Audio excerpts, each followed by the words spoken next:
A tiny bit around about today, because we're going to have the message first and we're going to end with communion.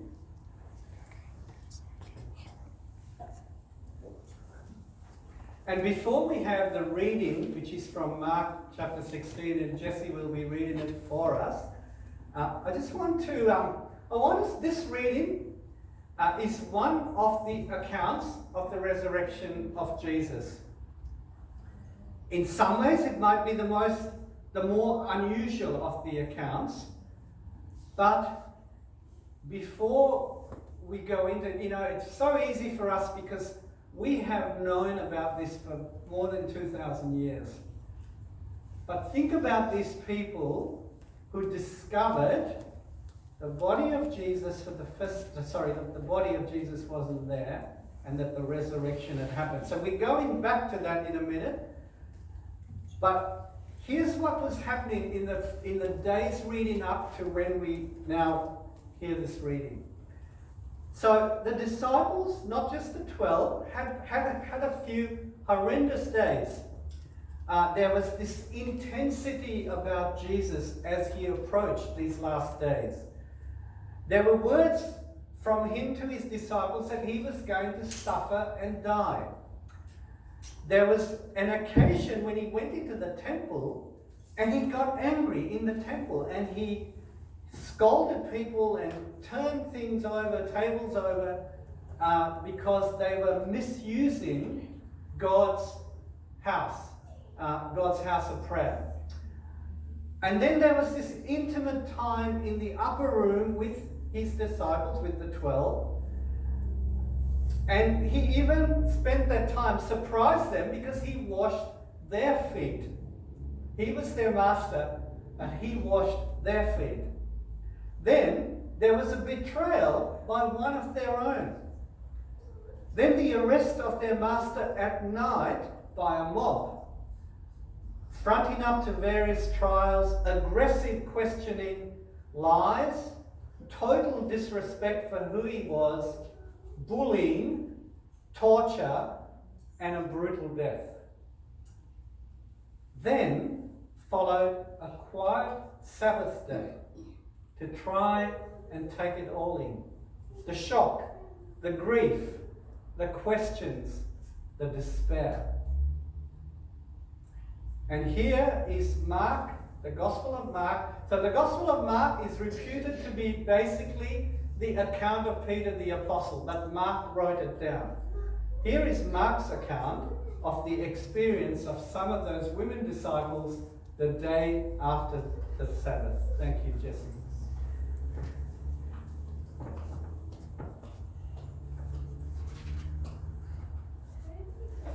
Mark 16, verses 1 to 8. When the Sabbath was over, Mary Magdalene, Mary the mother of James, and Salome bought spices so that they might go to anoint Jesus' body. Very early on the first day of the week, just after sunrise, they were on their way to the tomb, and they asked each other, "Who will roll a stone away from the entrance of the tomb?" But when they looked up, they saw that the stone, which was very large, had been rolled away.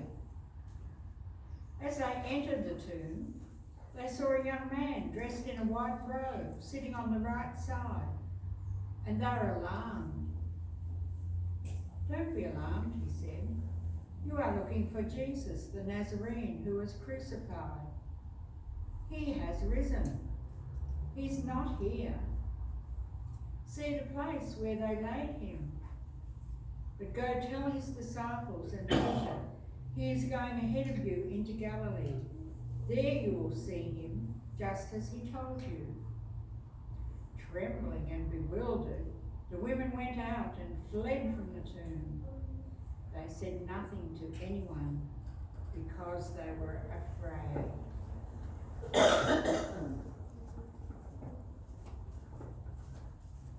Thank you, Jesse. It's interesting, the ending of the four Gospels and what they say about the resurrection. So At the end of Matthew's Gospel, we have, in this church, we would be really familiar with this because we've been talking about it quite a bit in the last 2 months when we've talked about everyday discipleship. We've talked about that very well-known saying of Jesus, go to all, saying this is the kind of his last words to his disciples, go to all the world and preach the gospel, make disciples of all people and baptize them. So we're very familiar with Matthew's ending after Jesus rose from the dead. And then in Luke, so Luke chapter 24 is the last chapter in Luke, but we have to take Luke chapter 24 and Acts chapter 1 together to see some of the things that happened, that Jesus said after the resurrection, because Luke was the same author of the Gospel of Luke and the book of Acts. He wrote 2 books. And the things that he said at the end of Luke and at the start of Acts kind of parallel with each other. And then John chapter 20 and 21, so on Good Friday, if you were here with us, Scott talked about John chapter 19, just still on the crucifixion. As we followed that through, John 20 and 21, there's quite a few appearances of Jesus to his disciples in various situations, but some of them quite intimate and quite personal.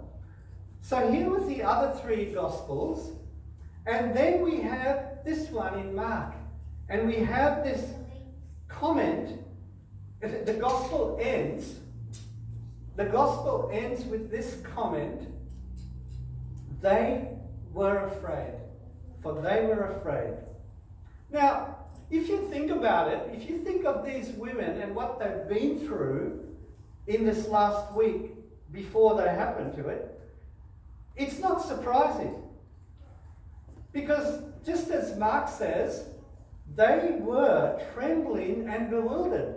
In fact, the Message Bible says they were beside themselves. Their heads were spinning. But gradually, over 40 days and a number of appearances of Jesus, that sorrow and shock turned to joy that he actually had risen from the dead. But for now, even though the stone was rolled away and the body wasn't present, and an angel in the form of a young man announces that Jesus is risen, they are still putting the pieces together.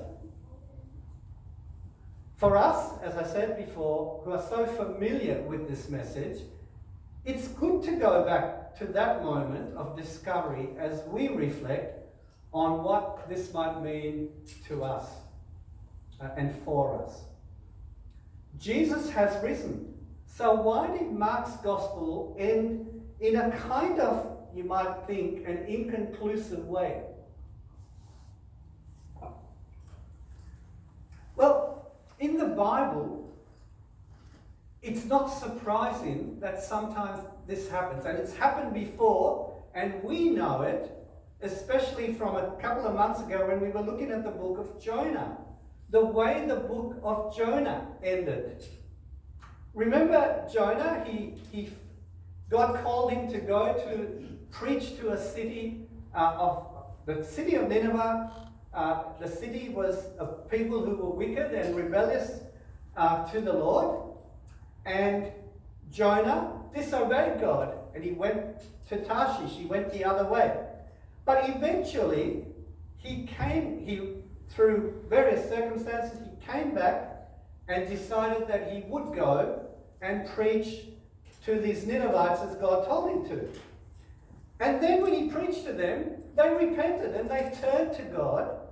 And Jonah got mad about that. And he got angry. And so at the end of the book of Jonah, we have God asking a question, and that's how the book ends. And God says, Jonah, you are so concerned about this little plant that died, and you'll have to go back and read the book yourself, read the story yourself to find out what the plant was about. God said to him, you are so concerned about this plant that died, and shouldn't I be concerned for the 120,000 people of Nineveh who don't know their right hand from their left. That's how the book of Jonah finishes. A question of God to Jonah, but a question of God to all of us. So, when the book of Mark ends like this, we should be thinking, well, what was that meant to say to us? Now, Eugene Peterson, who is the writer of the Message Bible and a scholar, has to be a scholar if he writes a Bible, he says that if we could have the first slide, please, Margaret. He says that there's a bit of awkward grammar in the way this ends. So in Greek, it says ephobunto ga, which means they were afraid. Ga is the word for. And what he says, it's a bit awkward because usually you wouldn't end a sentence in Greek with the word for, with ga. And it wouldn't even happen in English, would it? Because it's like, it's like if I said to you, I'm only preaching 45 minutes today for, and I stop. And you're all thinking, what's he going to say? And what I was going to say was, for some of you may fall asleep. So, when you hear for, you think there is something else coming. But that's how Mark ends the gospel. They were afraid. For they were afraid. Some people have thought that maybe something kind of went wrong there and something should have been added and it didn't. There is actually an alternative ending to the Gospel of Mark, but that's too much to go into now. But Eugene Peterson says that Mark intended it. It's a bit like Jonah. The question at the end of Jonah was intended. It was intended to be there to make us think about something. And Mark intended this for. But he says that Mark wants us to consider, and the disciples to think about, what is their response to this event, to this resurrection? How are these disciples going to respond from now on? How are they going to live?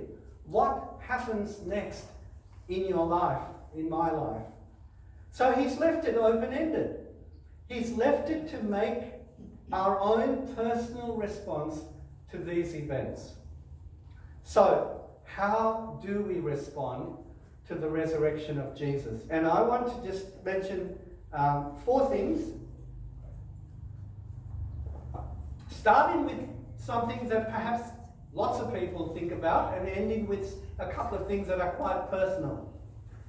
So, firstly, some people would say, well, I don't even believe that the resurrection happened. Now, many years ago, particularly when I was at uni, I myself believed in it because I probably never really doubted too much that the resurrection happened. But I believed in it. But when I was at uni, I was with a lot of people who kind of wanted evidence for things. I was very concerned about reading about what was the evidence that Jesus' resurrection actually happened. And I became quite convinced that if you put the evidence for Jesus' resurrection and the evidence for the Gospels that we're reading now, next to a whole lot of other historical things that happen in the world that people take for granted, that the Gospel, the evidence for the Gospel and the evidence for the resurrection comes out with much more evidence than a lot of the things that we take for granted in history. And so I wasn't ever particularly concerned about was there proof of the resurrection, because I believed in it.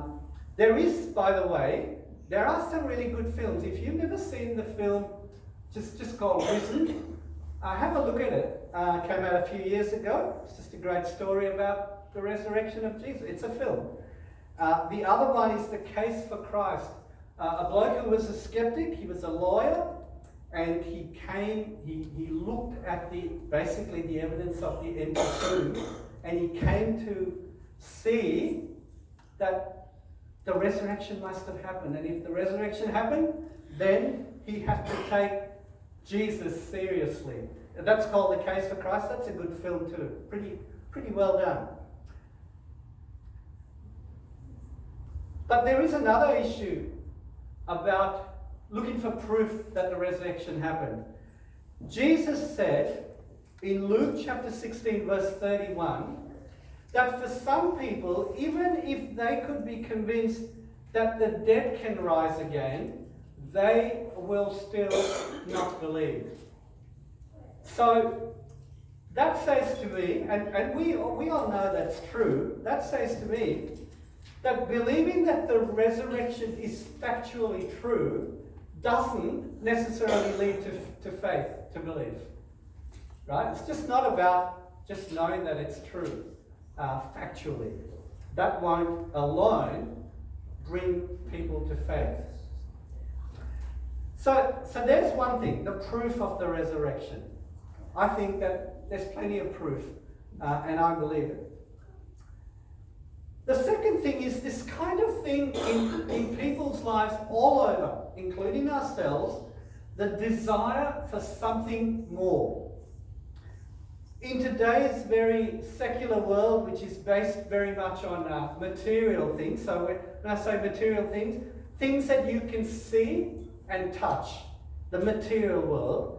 In today's world, which is very much like that, some people give the impression that things like faith and the resurrection is not appropriate anymore. We don't need that. We've moved on to higher things now. And that comes out in lots of things. I just glimpsed something on the news just now, and the fellow who was the writer of that really beautiful children's series, Bluey, the reporter asked him something about, you know, how do you reconcile this with the fact that for some people this is about faith, and that he basically tried to say, but really it's not about religion, it's about all humanity. And he tried to be a little bit vague about it. He wasn't trying to be greatly skeptical, but he was trying to say, whether you're religious or not, it kind of has some meaning and so on. But I think there's a bit more to it than that. There are some Christians. There is a podcast that I listen to, and they are Christians from a whole lot of different walks of life, and they're part of a group called the Centre for Public Christianity. And a lot of them are kind of learned kind of people in different areas of life, and they had a podcast discussion about the resurrection.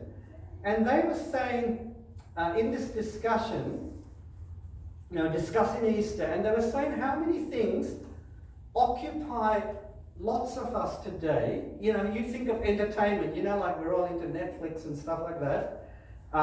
And in all these things that we watch and we entertain with and what we talk about sometimes, how we are occupied and our lives are tinged with the supernatural, regardless of whether we have faith or not. For instance, there's this fascination for dragons and oversized beasts like King Kong, whether they're good or bad. There are superhero characters, there are witches and spirit mediums. There are characters that defy the normal, that transcend what we know as real in our everyday lives. We are fascinated by those things. Our world is fascinated by those things. Something apart from what everyday life is about. Something that touches a little bit of that kind of supernatural life. You're kind of hoping that something else is there. I was talking to Jim just on Friday, Jim Walter. We were talking about doing funerals. And when you do a funeral, and we were commenting on how people at a funeral, and very understandably, are quite vulnerable. And often, when you are there at a funeral, no matter where they come from and no matter what sort of their background is as far as faith goes, they are open to talking and thinking about something more. The desire to see loved ones again, the need to know that when our life on earth is done, that it actually may lead to something else. That's not just Christians or religious people that hope for life after death.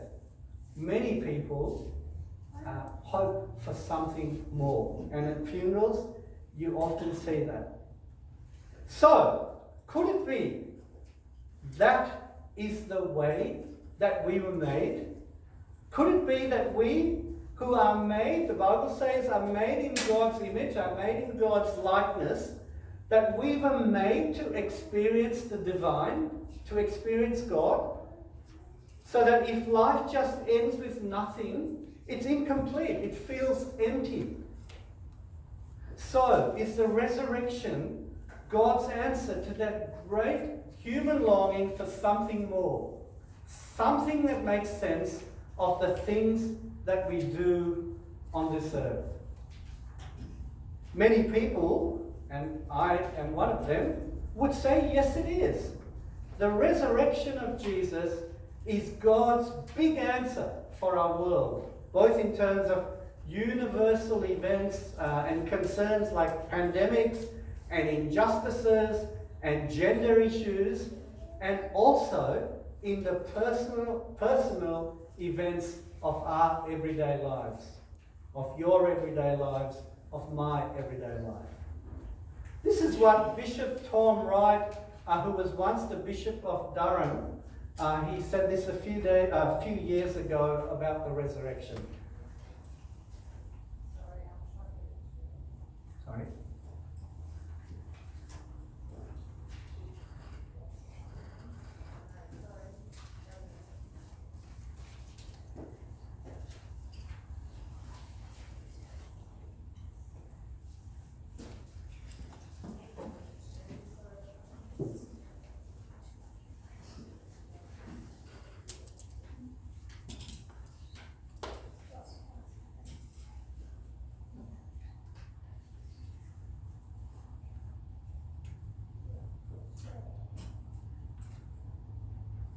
Evidence of the supernatural.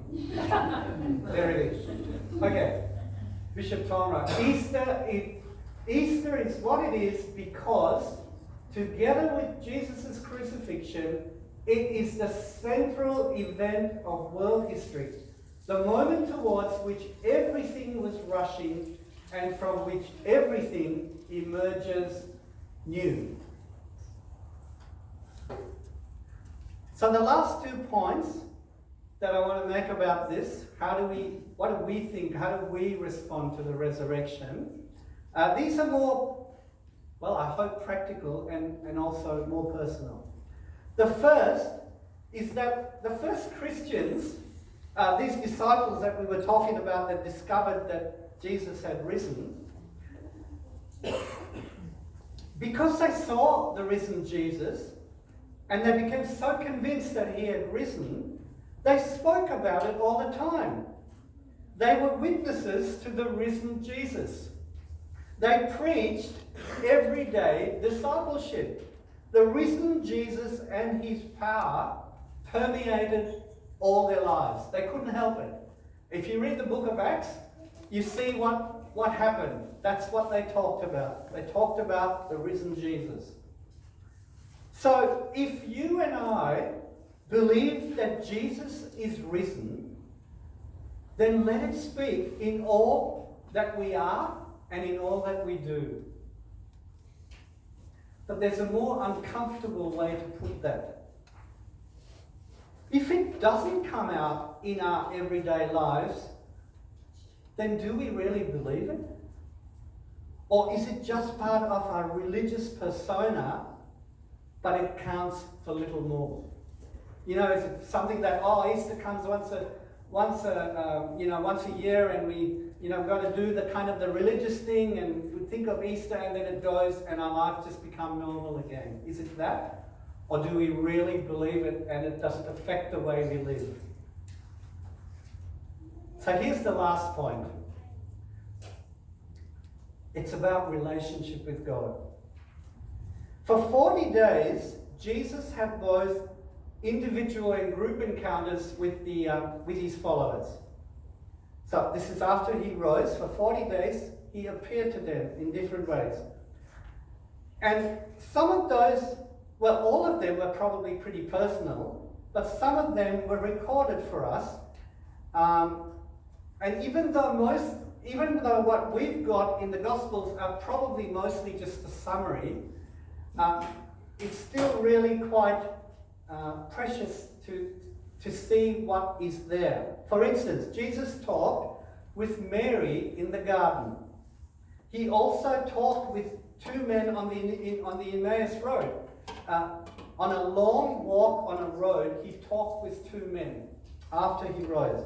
He also talked with Peter, Peter the Apostle, at the beach cafe over seafood breakfast. That sounds like a good thing to be at. I wouldn't mind being there right now. And here's what I get from those conversations, those intimate conversations with some of his disciples. And when I talk about the disciples, it's not just the initial 12 that were with Jesus. Don't forget that there were lots of followers. There were lots of these women. So when I talk about the initial disciples, much more than just the 12. And here are some of the things that come out of that for me. The living Lord Jesus calls us into intimate and regular relationship with him. And in that relationship, there will be worship and service. And it is good to worship together and celebrate Easter together with the community of believers on Easter Sunday. So I'm glad you could make it today. But God wants us to also go deeper and further with him, put him behind the past and taking on the new things that he still has for us. And maybe Mark's allusion to fear points to the unknown, but the risky adventures that God is still calling us to, because he is risen. I love the conversation that Jesus has with Peter on the beach. 3 times, not just once, 3 times, Jesus says to Peter, "Do you love me, Peter?" And when Peter assures him that he does, Jesus says to him, "Well, feed my sheep." Or shepherd or pastor my sheep. Some would say that is a call to all disciples, not just to Peter. To all the disciples who were there and all the disciples who ever became disciples, including us. For all of us to shepherd or pastor one another, including the sheep that are still lost and need to know the chief shepherd. So, if we do relationship and worship right, it will lead us to service in God's kingdom. Service, not spectatorship. I would have loved to be a spectator at the football yesterday when Essendon very surprisingly won a football match. Andy, you were there, weren't you? Yay. But it's about service, not just spectatorship. Engagement, not just playing around the edges and afraid to commit. And I'll let Tom Wright have the last word, and then we'll finish and we'll go into communion. So, next one, please. And Easter always looks outwards. From the very start, the news that Jesus is risen contains a command. Go. Go first to Galilee. Go back to where it began. Back to your roots to meet the risen Jesus there and watch him transform everything, including your oldest memories. And as you obey the command of the angel, Jesus himself may perhaps meet you in person. Take hold of him, worship Him. This is His day, the day of days. Make it yours too. We're going to sing a song which is a song that we have not sung here for a long time. It's about resurrection power, so we will just do our best to follow it along and sing it, and then we'll have communion.